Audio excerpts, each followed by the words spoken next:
రెండు తెలుగు రాష్ట్రాలు నీటి కోసం గొడవ పడాల్సిన అవసరం లేదని సామరస్యంగా నీళ్లను పంచుకోవాలని అన్నారు సీఎం చంద్రబాబు. శ్రీశైలం మల్లన్న క్షేత్రం నుంచి వెంకన్న పాదాల వరకు హంద్రినీవా నీళ్లెళ్తాయని చెప్పారు. రైతుల అకౌంట్లో కేంద్రం వేసినటువంటి డబ్బులు వెంటనే రాష్ట్ర ప్రభుత్వం కూడా వేస్తుందని చెప్పారు. వైసీపీ హయాంలో ఒక్క టీచర్ పోస్టును భర్తీ చేయలేదన్నారు చంద్రబాబు. ఆగస్టులో 16,000 మంది కొత్త టీచర్లు పాఠాలు చెబుతారని వెల్లడించారు.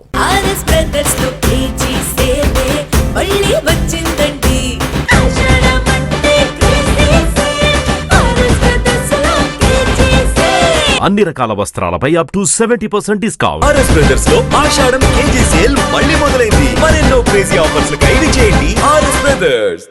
తెలంగాణ ఆంధ్ర కూడా కొట్టుకోవాల్సిన అవసరం లేదు, గొడవ పడవలసిన అవసరం లేదు.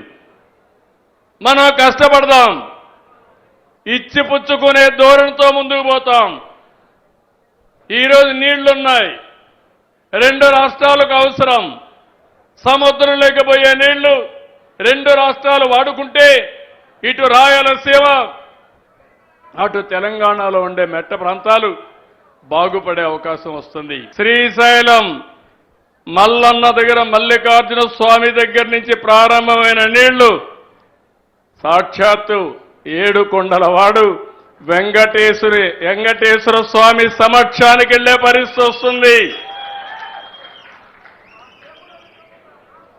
రైతుల కష్టాలు తీర్చడమే కాదు, రెండు దేవుళ్లను కూడా అనుసంధానం చేసే పరిస్థితి. తొందరలో రైతులందరికీ శుభవార్త. కేంద్రం రైతు భరోసా ఇచ్చిన రోజునే మన వాటా కింద డబ్బులు మీ బ్యాంక్ అకౌంట్లో వేసే బాధ్యత నాది. వాళ్ళు రేపేస్తే రేపే వేస్తా, ఎల్లుండేస్తే ఎల్లుండే వేస్తా, ఏప్రిల్లో వేస్తే జూలైలో వేస్తే జూలైలో వేస్తాం. 5 ఏళ్ళు అయింది, ఒక్క టీచర్ నియమించారా తమ్ముళ్ళోని మిమ్మల్ని అడుగుతున్నా.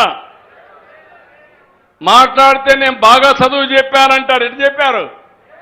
టీచర్ లేకుండా చెప్పారా? అదే నేను హామీ ఇచ్చాను.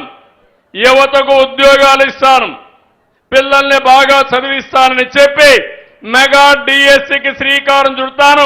ఆగస్టు 20 లోపల ప్రతి ఒక్క స్కూల్లో 16,500 మంది టీచర్లు పంపించే బాధ్యత